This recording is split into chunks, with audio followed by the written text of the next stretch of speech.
could have your pick of places. The market was flooded with foreclosed homes. Prices went into a free fall. But those homes have now been bought up or torn down. The recession also put a credit squeeze on builders. Some even went bust. Patrick Newport is an economist with forecasting firm IHS.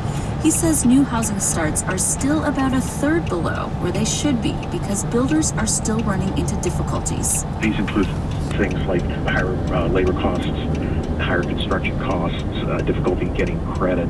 So this spring, new home prices are surging at a time when mortgage rates are also rising. On Wednesday, the Commerce Department said the price of newly built homes shot up, but sales dropped more than 14% last month. With fewer homes on the market, good deals are in short supply. That's what's frustrating new homebuyers David Bleckley and his wife. They began shopping for their first home in Ann Arbor, Michigan this year. Michigan, remember, was one of the hardest hit states in the foreclosure crisis. Bleckley was hoping to still find a bargain, maybe a fixer-upper. They're too late. Things have really bounced back lately. I think that 2013 would have been a much better time to buy a house, but we weren't here yet. Eventually, higher prices may encourage more homeowners to list.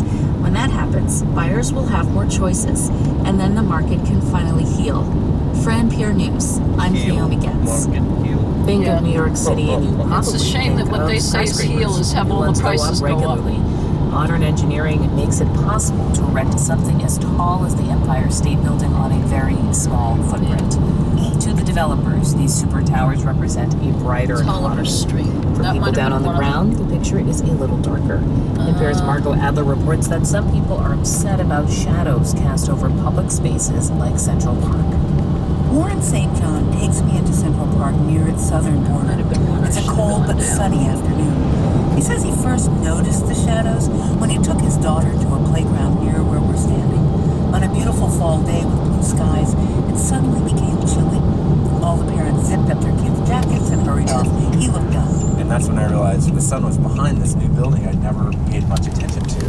But what really got me was about 6 months later, I was at a playground a mile north of here. I'm just going to turn this down so I can concentrate on what I'm doing I here. looked up, and it was the same building. We came I don't out even to know if this look is the street, but and at 2 p.m. we find a large one from a tall, thin building still under construction. Right now we're walking into the shadow of 157, which is currently the tallest building south of the park, but it will soon be dwarfed by another building 30% taller.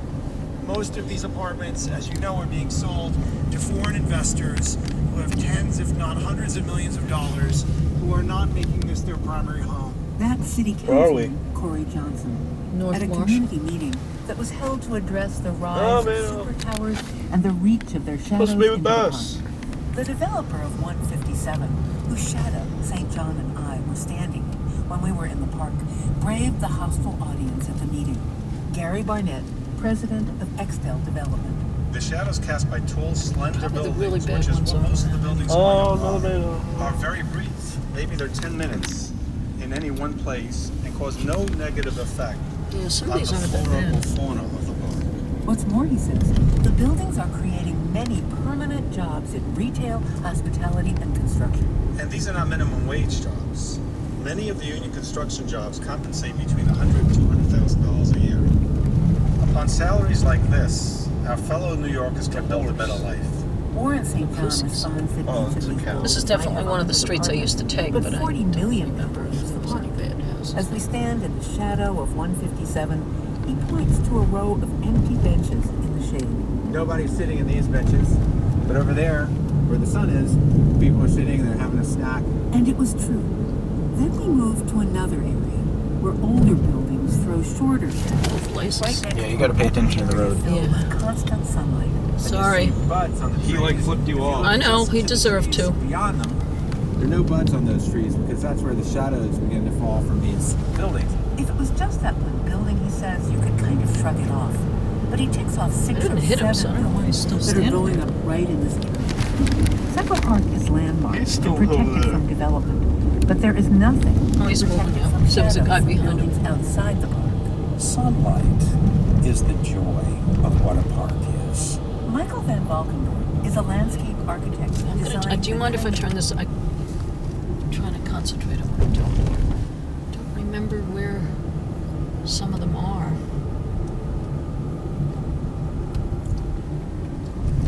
Okay, I came down here this morning. Madison. I remember this thing over here, this building. Go this way. Wait, no, this is just a parking lot. No, it doesn't. Wait, the street.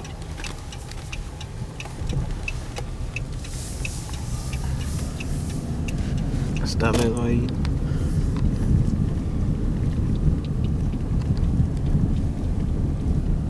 Oh, this is the school I was talking about. Yeah, this was where I was before.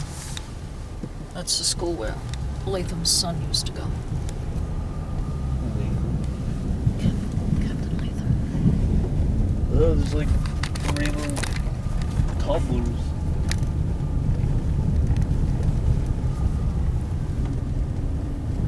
A very young mother or sister.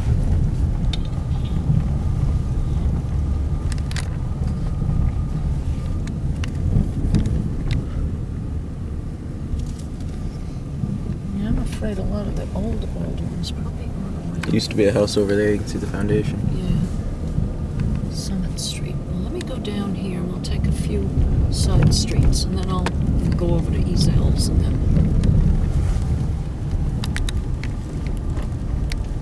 Let's see where this goes. That's where the school is, so we won't do that. What's this do? I remember that. That bridge has been around a while. I'm going to Poplar Street.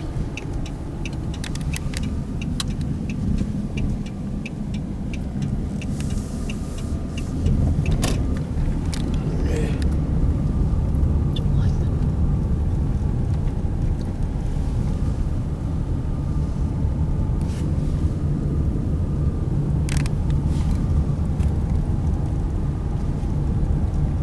They have that early voting here in Texas. Robert E. Lee. Elementary school. Yeah, that was the one I had to go talk at.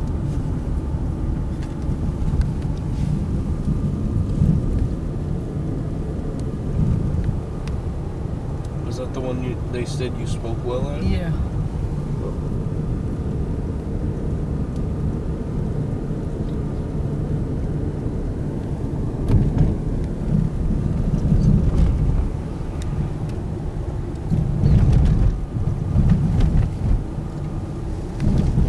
Coming up here on the left is a softball field that I used to hit the home runs. I used to be able to hit it out of this park. All right, let me see if I can go down the street and see if there's anything here. Jefferson Street.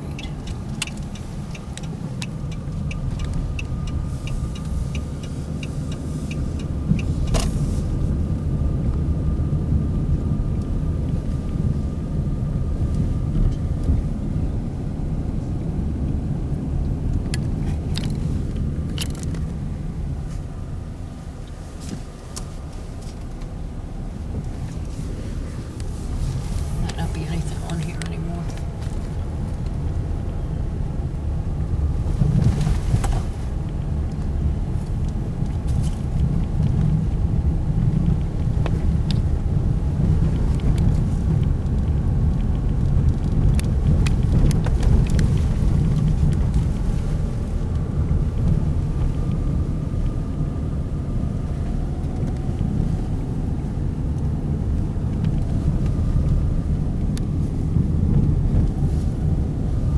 There's one right there.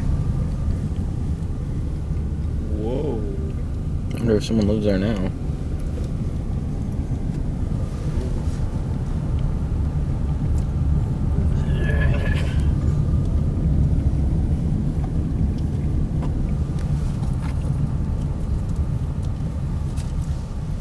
There's a school.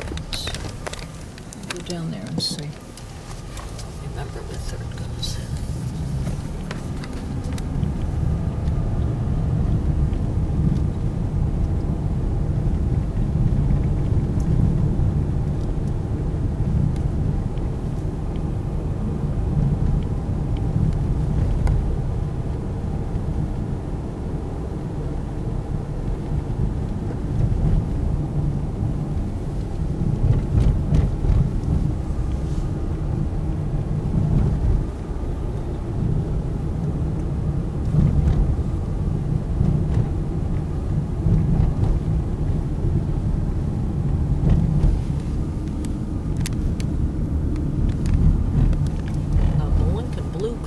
like a train yard to the right. Yeah.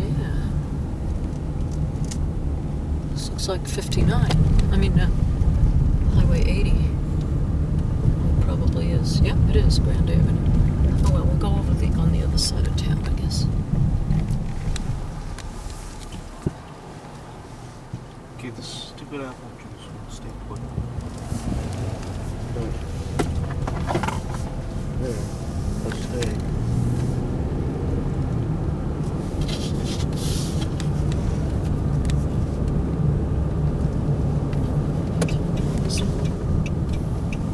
See if there's anything Down Jackson. Jackson Street.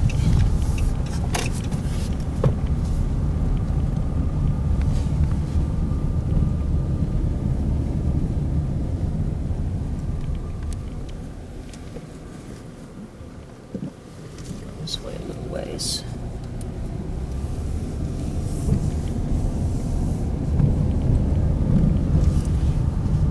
That must be where the drug dealer lives.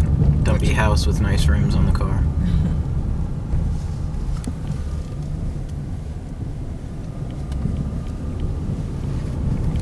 That? This one over here on the left.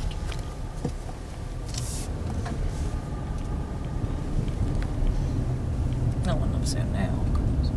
Looks like a tree fell in it.